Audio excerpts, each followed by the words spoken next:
Kepada yang terhormat Bapak Menteri Pertahanan, Bapak Kepala Badan Intelijen Negara, para wakil rakyat di DPR dan DPRD, serta seluruh rakyat Indonesia dan rakyat dunia pemirsa video ini. Pada beberapa episode lalu, kami sudah sampaikan bahwa soal utang itu nggak akan selesai kalau diserahkan pada para pakar ekonomi yang cuma pinter textbook. Soal pandemi juga nggak akan selesai kalau diserahkan pada para pakar kesehatan yang gelar sarjananya numpuk tapi cuma pinter textbook.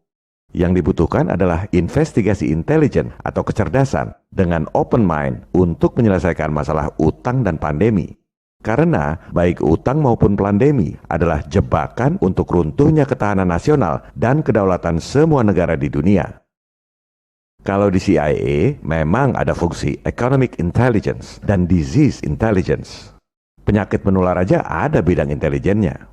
Sebab ekonomi dan penyakit menular itu memang mainan intel-intel CIA juga. Kalau soal organisasi, bolehlah kita belajar pada CIA. Tapi kalau soal informasi, mohon agar para intel kita jangan percaya begitu saja info-info yang dipropagandakan oleh CIA.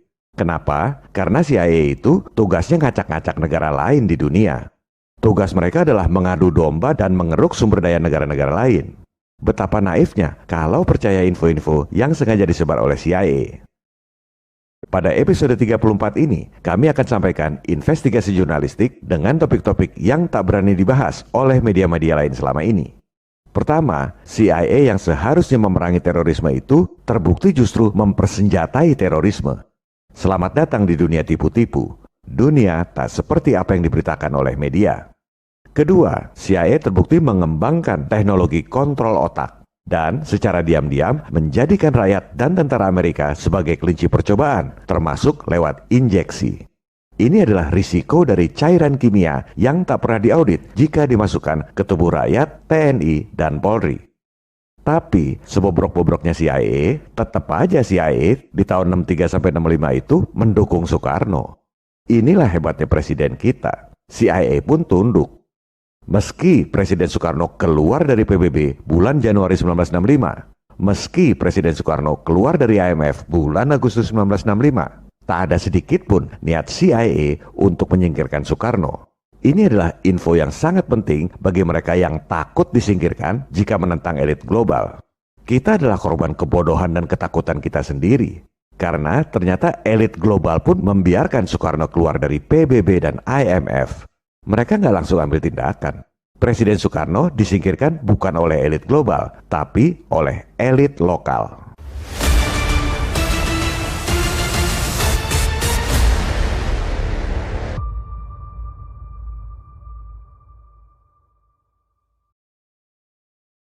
CIA mempersenjatai teroris itu sudah berlangsung sejak tahun 80-an. Ketika itu, Iran sedang diembargo. CIA malah jual senjata ke Iran. Duitnya digunakan untuk mendanai teroris kontra di Nicaragua. Dapat duit kiri kanan. Jual senjata ke Iran yang sedang diembargo jelas melanggar hukum. Duitnya digunakan buat danai teroris kontra yang juga dilarang oleh Kongres. Jadi, ada dua pelanggaran hukum serius yang dilakukan oleh CIA. CIA ini memang kriminal, menghalalkan segala cara untuk mencapai tujuan politiknya. Tapi bukan untuk Amerika. Yang diuntungkan adalah para kontraktor besar senjata militer seperti Adnan Khashoggi dan lain-lain, elit global. CIA danai teroris kontra alasannya untuk menggulingkan pemerintahan komunis di Nicaragua. Itu cuma kedok supaya CIA bisa dagang kokain dan senjata sambil membunuhi rakyat sipil di Nicaragua yang nggak tahu apa-apa soal politik. Itu sebabnya Kongres melarang CIA untuk bentuk kontra. Karena dilarang, anggarannya di-stop, maka duit hasil jual senjata ke Iran dipakai buat danai kontra. Council don't see anything wrong with taking the Ayatollah's money and sending it to support the Nicaraguan freedom fighters. Freedom fighters, they are not. They are terrorists. Itu baru namanya konspirare, bernapas bersama dalam persekongkolan jahat. CIA jual senjata ke Iran, alasannya untuk membebaskan warga Amerika yang disandera oleh Islamic Jihad Organization. Jual senjata pada teroris yang menyandera warganya sendiri. Lewat investigasi dokumen-dokumen rahasia, belakangan terbukti bahwa sebelum ada Sandra pun, CIA memang sudah bertahun-tahun jual senjata ke Iran di tengah embargo lewat Israel. Jadi Sandra itu cuma alasan yang sangat diharapkan oleh para elit industri militer. Sebab dengan alasan membebaskan Sandra, volume dagangnya jadi semakin besar. Perang dan terorisme adalah uang. Makin banyak korban, makin bagus. Skandal Iran Contra itu adalah program resmi CIA, bukan perbuatan oknum. Letkol Oliver North bersumpah bahwa apa yang dia lakukan itu adalah program resmi CIA yang diketahui oleh Presiden Reagan. Tapi yang namanya politik, begitu apes ketahuan, bos-bos cuci tangan. Oliver North dan kawan-kawan dijadikan tumbal seolah perbuatan oknum. I will tell you right now, Counsel, and all the members here gathered, that I misled the Congress.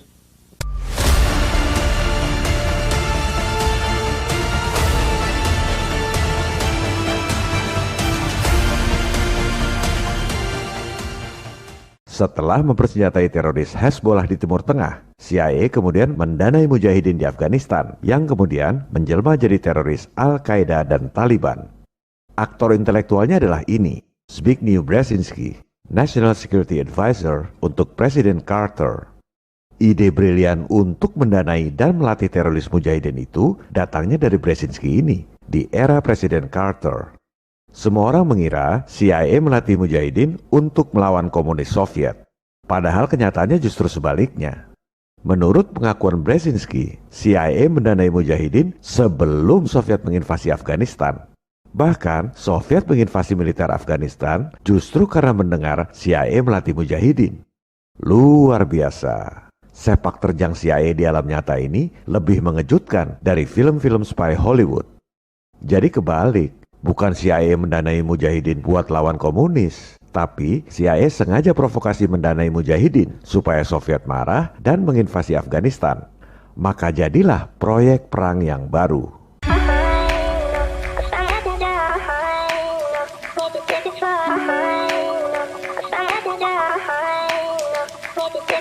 Baik Al-Qaeda maupun Taliban adalah transformasi dari mujahidin ini. Bedanya, Taliban itu bermuara pada budaya Afghanistan. Al-Qaeda basicnya adalah aliran Wahabi yang berasal dari Arab Saudi.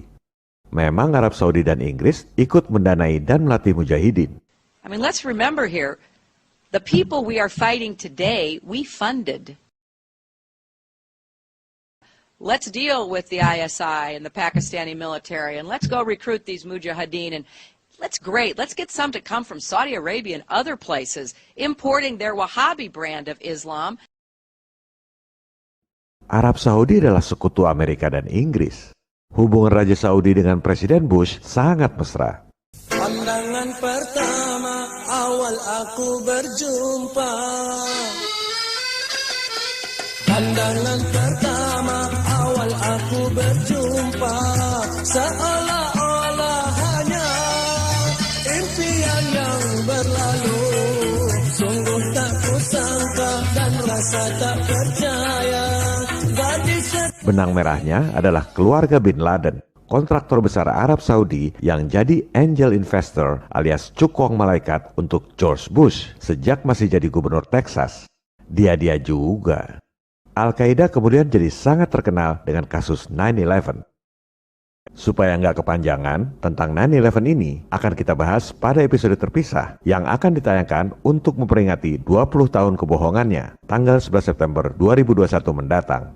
Selanjutnya, setelah mempersenjatai teroris Hizbullah, Mujahidin, Taliban, Al-Qaeda yang berujung pada 9/11, CIA kemudian membentuk organisasi teroris baru yang paling ngetop di zaman medsos ini, ISIS.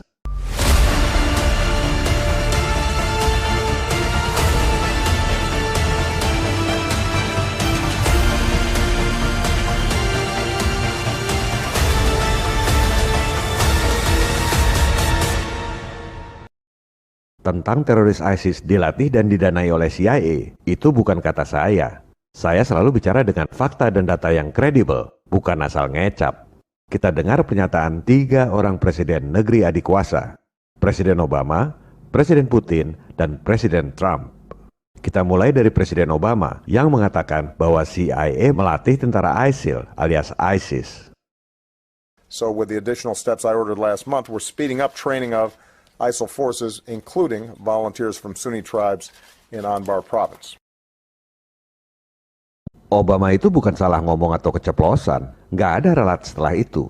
Kalau kita perhatikan gestur tubuh pengawalnya ketika Obama bilang percepat pelatihan tentara ISIS, nggak ada gestur penolakan, kaget, atau protes. Karena memang ucapan Obama itu benar. So with the additional steps I ordered last month, we're speeding up training of ISIL forces, including volunteers from Sunni tribes in Anbar province. Hal ini juga terkonfirmasi dengan berita di New York Times. Dulu disebutnya perang rahasia CIA di Syria. Bahkan disebut anggarannya $1 miliar atau sekitar 14 triliun rupiah buat latih tentara ISIS, beli peralatan militer dan lain-lain dengan alasan untuk menggulingkan pemerintahan Presiden Assad di Syria. Waktu Obama pidato itu, ISIS belum dicap sebagai teroris global. Jadi dia nyantai aja nyebut percepat pelatihan tentara ISIL. Yang paling clear adalah pernyataan Presiden Putin. Ia menjelaskan secara detail bagaimana modus CIA menciptakan teroris ISIS. Rekaman videonya ada. Putin bicara dalam bahasa Rusia, tapi ada terjemahan otomatis dalam bahasa Inggris. Silakan search sendiri video aslinya. Untuk mempersingkat pembahasan, saya sampaikan ikhtisarnya saja. CIA mempersenjatai ISIS untuk menjatuhkan pemerintahan Syria yang dipimpin oleh Presiden Assad. CIA merekrut tentara-tentara bayaran yang kemudian disuruh ngaku sebagai tentara ISIS. Yang namanya tentara bayaran itu ikut pihak mana saja yang bayar lebih besar. Putin bahkan tahu berapa anggaran buat tentara bayaran ISIS. Jadi modusnya CIA hire tentara bayaran, pasok senjata dan mobil-mobil Toyota buat ISIS. Modal senjata dan mobil-mobil itu digunakan untuk menjarah ladang-ladang minyak di Irak dan Syria. Kemudian menjual minyak jarahan itu pada sekutu. Ini adalah modus pendanaan teroris gaya baru. Mendanai teroris bukannya hilang duit, malah dapat untung dari penjualan minyak yang dijarah oleh teroris ISIS. Dan lucunya nggak ada sanksi internasional buat negara-negara penada minyak jarahan ISIS itu. Ini adalah konspirasi tingkat dewa. CIA kemudian sengaja mengebom ladang-ladang minyak yang dijarah oleh ISIS sambil diam-diam salurkan dana tambahan buat rekrut tentara-tentara baru sehingga makin banyak rakyat yang ikut bergabung dengan ISIS. Karena duit.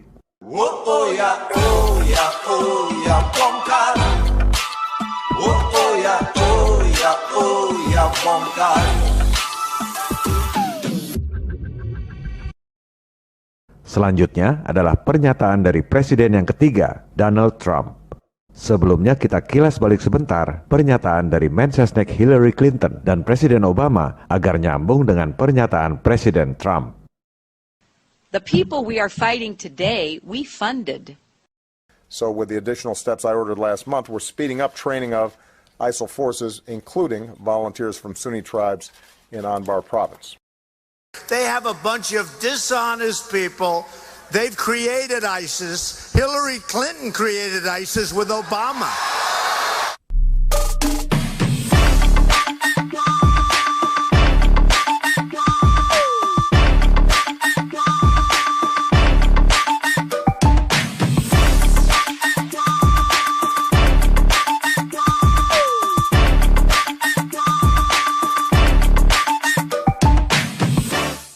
Hal lain yang sangat mengejutkan adalah Pentagon bayar konsultan public relations dari Inggris $500 juta untuk bikin video-video propaganda palsu Al-Qaeda. Ini adalah taktik buat nakut-nakutin rakyat supaya anggaran perang dan terorisme makin besar. Apalagi di zaman medsos ini, bikin video palsu disebar sendiri oleh rakyat. Makin sukseslah propaganda ketakutan. Kesimpulannya, Hizbullah, Mujahidin, Taliban, Al-Qaeda, ISIS, semua itu adalah bahaya yang nyata. Mereka memang dilatih dan didanai oleh CIA untuk membuat kerusakan di dunia. Terorisme di Indonesia juga nyata. Terorisme harus dibasmi. Yang harus diwaspadai adalah udang di balik terorisme, udang di balik pandemi, udang di balik utang. Dia juga. Mereka tak akan berhenti mengadu domba, memecah belah negara-negara besar seperti Indonesia, supaya lemah dan makin gampang didikte. Penjajahan gaya baru, Nekolim. CIA, WHO, IMF, World Bank adalah perpanjangan tangan mereka. Pada episode 34B mendatang, kita akan bahas program yang sangat jahat dari CIA untuk mengontrol otak manusia, termasuk lewat injeksi. Dan pada episode selanjutnya, kita akan bahas dokumen rahasia CIA. Ternyata di tahun 1965, mereka mendukung dan tak ada niat sama sekali untuk menjatuhkan Presiden Soekarno. Viva Republik Indonesia. Salam People Power. Oh ya, bongkar. Oh ya, bongkar.